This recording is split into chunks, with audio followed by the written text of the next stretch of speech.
Hey there, Beer to Whiskey crew. Welcome to this episode of Beer to Whiskey. I'm your host, Russ Heaps.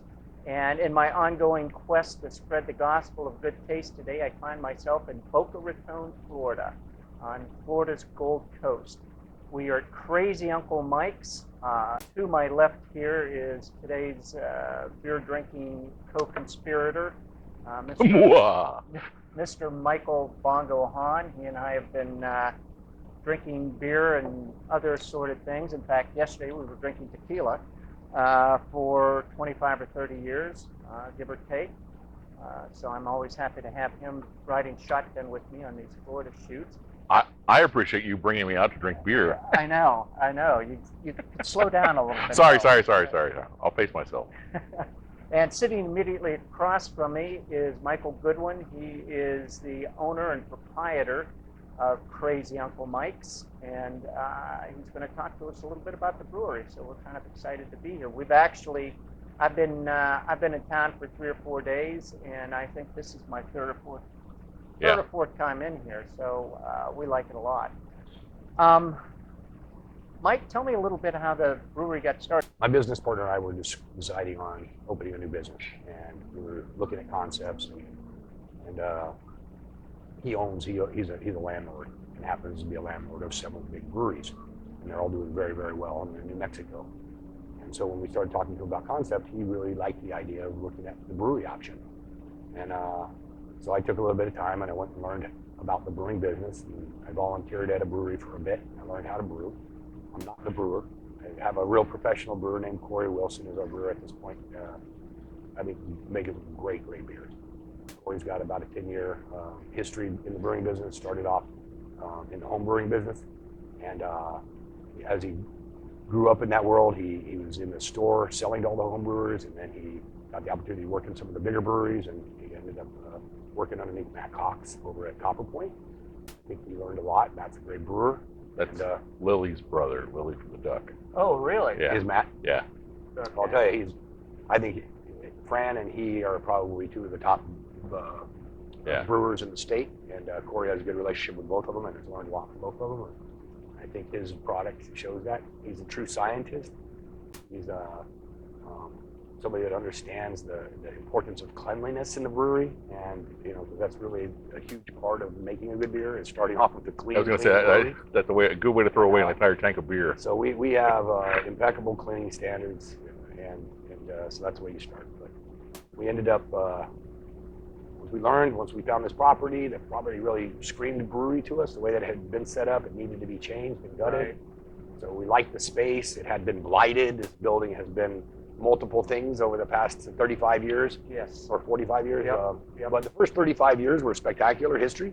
We had 3 really, really successful restaurants on this property. Yep.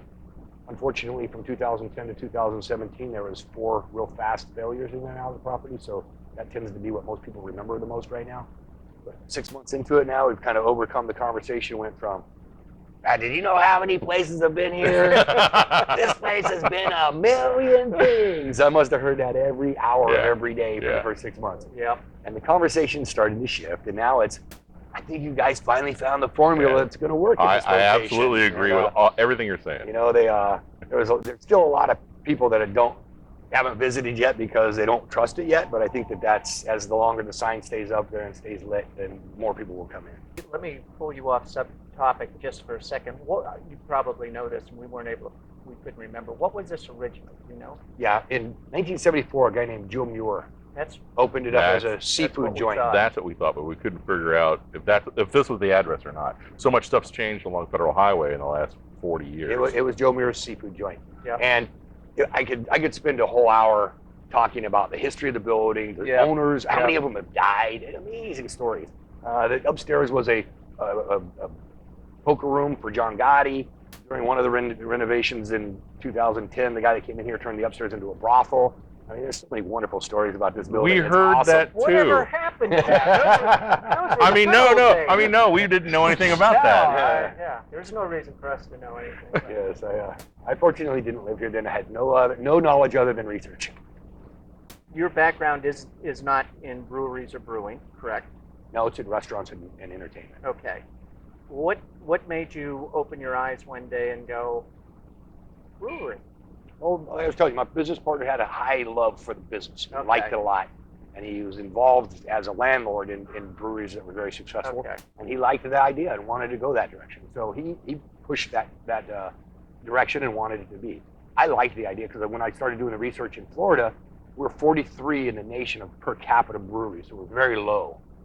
There's only 4 breweries per every 100,000 adults over 20 years old. Not nearly enough. And in California, you're up at 9 per 100,000, and it goes up Seattle, and so there's we're very low. And there was an opportunity I felt like that there wasn't anybody really doing a brewery the way we wanted to do it.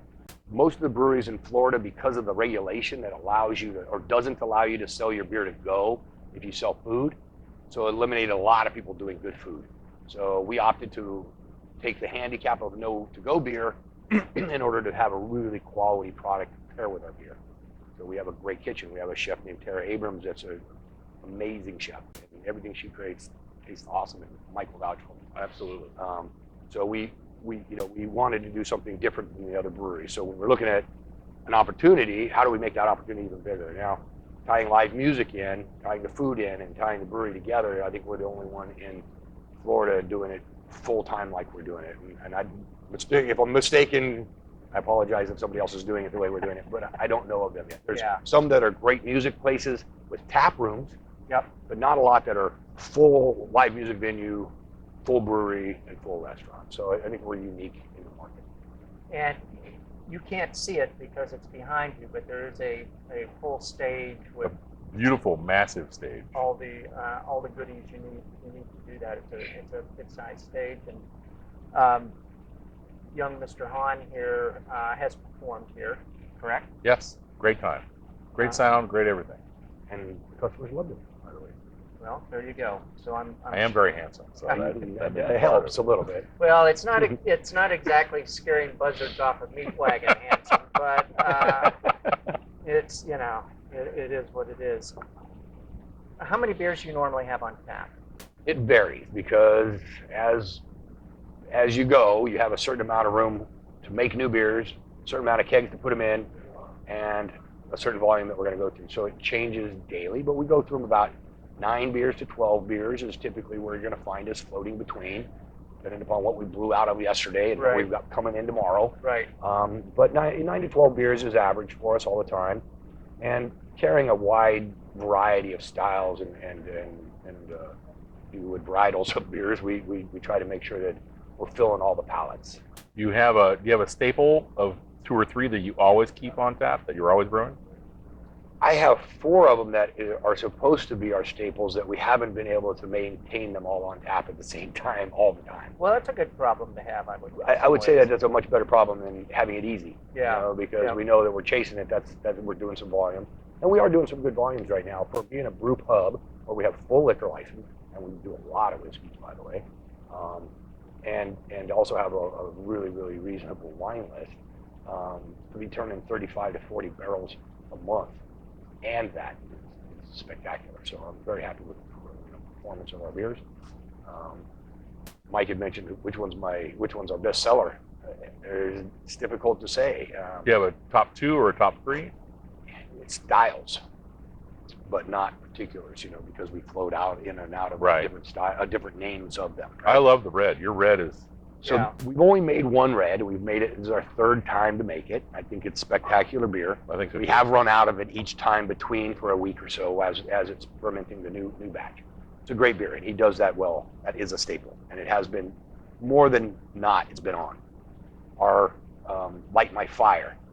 Not Light My Fire. My License to Pils is our Pilsner. It's our lager. That's our light staple. We sell that faster we can make it. We do 20 barrels it sells. And that's the very typical thing that we always hear from other guys, is that Pilsner goes like this. So if you think about beer in general, 80% of all beer in the world that gets drank every day, 80% is Pilsner or a lager, a light colored beer, 80%. But almost every brewery wants to focus on big, giant beers, And so my thought process was most breweries are in back alleys, and they're catering to only brewery people. Right. Our brewery is on Federal Highway, It's got a big sign out front. It invites people in that aren't necessarily brewery lovers. So our Pilsner is a very important beer to us because it's our conversion beer. They come in and they order a Miller or a Budweiser or a Coors. We automatically say, we got something better, and you're going to like it. We just immediately give them that option to jump right into it. Yep. And if they say, I don't drink anything, just try it, tell me if you like it. And we haven't had one person leave. That's a sign that tells me that our Pils is going the right way. So that one's hard to keep on because it does sell fast. Right. And it would say that if we had a #1 seller, if we always had that beer on, it would definitely be our #1 seller. Right. And I think that that's just the nature of beer in general. That's the #1 seller in the world. Why wouldn't it be here? You know? Well, particularly in this climate. Yeah. This is a climate engineered for You're welcome, Pilsners. brother. And we've been having a few audio issues and a couple of false starts, but we're going to carry on. We're going to campaign on. That means we've practiced this a couple times. Yeah. That's how bad it is. Yeah. No, it's great. You're doing great. This is a top-notch organization here. Beer to whiskey. How big? You may have said it, and I've been so busy concentrating on audio, I may have passed over my head. How big is your brewing system? The 10-barrel, steam-driven brew house. Well, that's All good. fully automated. That's a good size. Either way, it's a great system.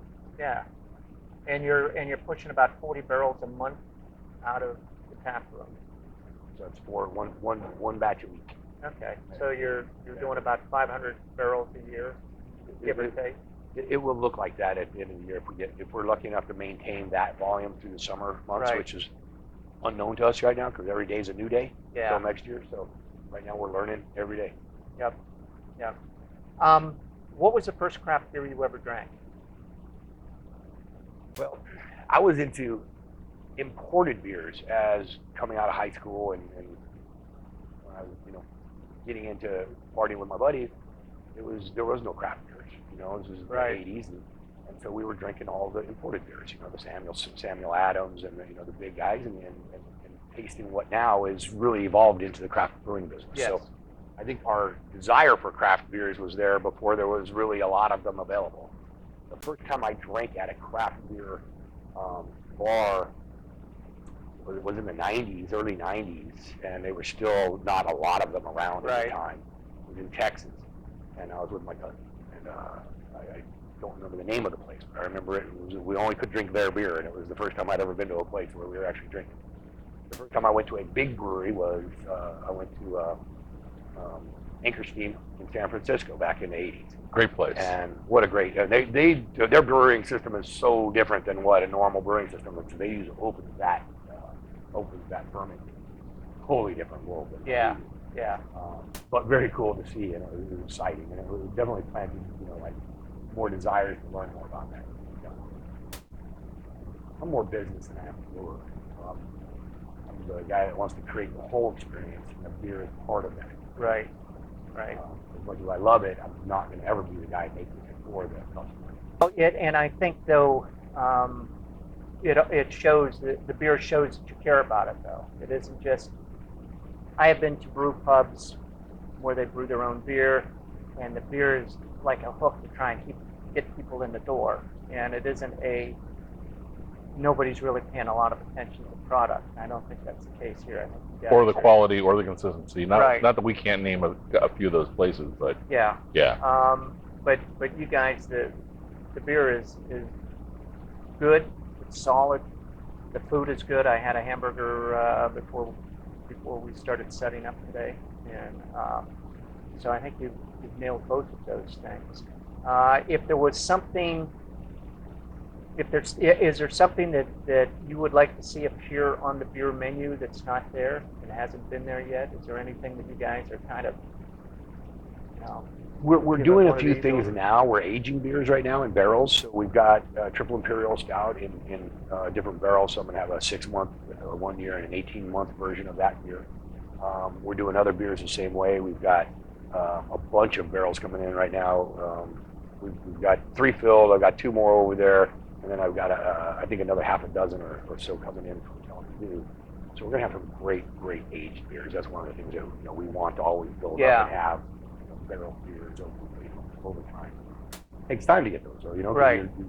You're making them first and then you're aging them in the barrel. So, and first of all, getting the barrels is a trick. Right. Yeah. So we've actually had some shipped over from overseas, from the distilleries and things like that. They're getting harder to get, but they're still been very generous. When you bring out a new beer, do you do is there any kind of hoopla connected with that? Do you have like a coming out party or? We've been poor at it, and I'd say that there's probably a great place for improvement in our marketing and our business. I believe that the fact that we are a brewery, a 10-barrel brewery, it sits at our front door, is a secret. It's literally people come here and don't even know we're a brewery. They hear about Crazy Uncle Mike, they hear about a band, or they hear about the food, they come, they walk in, they're like, I didn't even know you're a brewery, So I think we've missed our mark marketing ourselves properly to drive our brewery properly, because our brewery, I will put it up against any beer in Florida. I will put our product, the ingredients that we use, the end result that we're getting. I'm very proud of it. I'm proud of what we created, what Corey's making as a product. I think it's a good beer. And that being said, have you entered any of the local brewing competitions? He did one. He submitted one to a national. We're open 6 months. I've been running around with my pants on my ankles most of the time. I've kept a very small staff and a little bit understaffed in the sense of management for sure, by design, because I need to be able to get all the systems in place before I place management and be able to run it properly. And if I don't know how to do it, how are they going to know I want one? Right. So there's that process. So we've been running a little bit, shorter-handed at first. I think in October, once we get through the summer, we pick that back up and get a little bit more management. So a lot of the things that probably I should be doing as to grow and build my business, I've been missing just by spending too much time doing the mundane business. Right. Yeah. The business of business. Paying bills, answering phones, doing the things that you do, right? And so some of the facts are falling behind, but I think that we're doing really well regardless of those cases, I agree. Even though we're missing, and we have a lot of room to grow in our way of presenting ourselves to the market. I think that the results we've gotten from what we've done thus far have been successful. I think you've got a really good, steady clientele. I think you've got a lot of really good regulars that come in. Yeah. Every time I come in, whether it's a Sunday or a Friday or a Tuesday, you've always got a good sized crowd for that day. You're not busting the doors every single day. No. But I think you guys are doing great. Yeah, Monday, Tuesday's slow. Wednesday's better. Thursday's even stronger. Friday, Saturdays, and Sundays are all good. Right. So we're winding the clock a little bit and getting it there. Again, the summertime is an unknown to me. In this market, it's interesting because I talk to every customer that walks in my door, and I ask them, "Hey, where are you from? You live here?" Yep. About 30% over the last 6 months don't live here. So that means tomorrow, the next week, about 30% of my customers that I've had thus far won't be here anymore. So our job is to continue meeting the locals, growing the local business, getting more and more people to know who we are and what we are, and if it's something they're looking for, come join us. So to date, are you happy with the way things are going? Static. If you look at what I projected on numbers and what we're doing, they're identical. They're falling in line exactly what I had expected. We had expected to open in a different time of year, so going forward, those numbers are going to be a different challenge. Yeah. But I don't think that they're unsurmountable, and I believe that I'm very happy with the numbers we're doing. I believe that we can maintain somewhat similar to that as our local customer base grows and the visitors leave. We're going to plateau there somewhere in the middle, and I think that that's ample for what we need for the summertime. I'm excited about what I hear the customers say about the feeling that most of them have when they come here, when they eat the food, when they drink the beer, when they listen to music. I am excited about what the customers say because it's what I feel about it. Right. What would be your next big thing? We're constantly evolving, and we always will be. And it's not remodeling; it's just making it better all the time. So we're just out front talking about how we're going to change the front patio and take some of the noise out of the back and put it in the front, so that way I'm not bothering my neighbors and leaving in the back. So it's an evolution, always constant and never change. How often do you have music here? Last week we had it 7 days and twice on Sunday.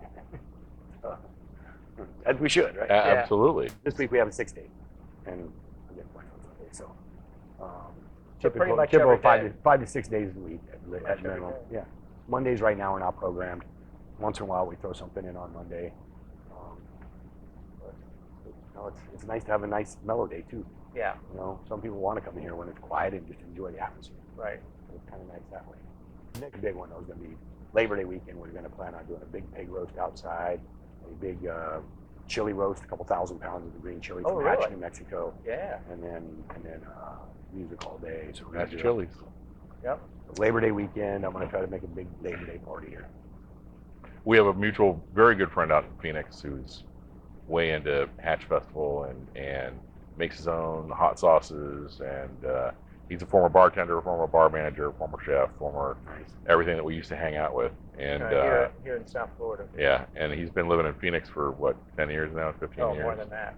Probably long, 15, 20 years. Time just kind of goes as we get older, but Yep. yeah, great guy. So let's talk about beer. Let's talk You about. like the one you're drinking? I do. This is the. This is my go-to as soon as I walk in the door. Get the red out. Yep. Get the red out. It's a really smooth. Flavorful, Yep. but easy drinking. A little caramel in there. It's got that little flavor. That little. It's just wonderful. Yeah. It is great. Really, really easy drinking. You know, the thing that we noticed, Russ and I especially, you know, from 5 years ago to now, the influence of IPAs, more hops, more hops, more hops, more hops, more hops, until it's literally undrinkable. Mm-hmm. And we definitely see a big turnaround in the market where, you know, that's over. You know, ABV is great, but people are actually trying to make more civilized beers, I think, right? Better flavors, true flavors, not just adding blueberries or raspberries or whatever, but actually getting back to real beer flavor, you know, not punching you in the head with anything, but being subtle about it and being, you know, sophisticated. What's the ABV of this? I want to say 5.4 on the red. That sounds about right. That's how I feel. Yeah. Yep. Yep. And what else do we have here on our...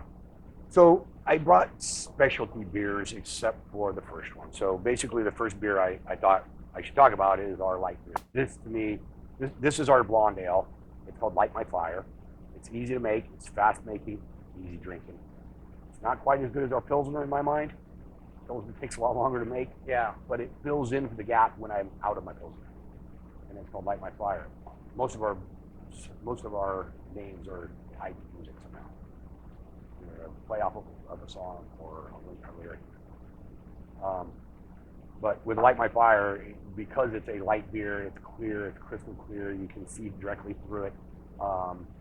It's a light, it's you know, less than 4% or right at 4% alcohol. You drink it a long time, all day long. Yep. And people that are looking for that plain, no flavors in it other than beer. And I feel like that's the world that we want people to drink here, because I want them to convert here. Right, you're trying to get those guys that are big manufacturer drinkers to come in.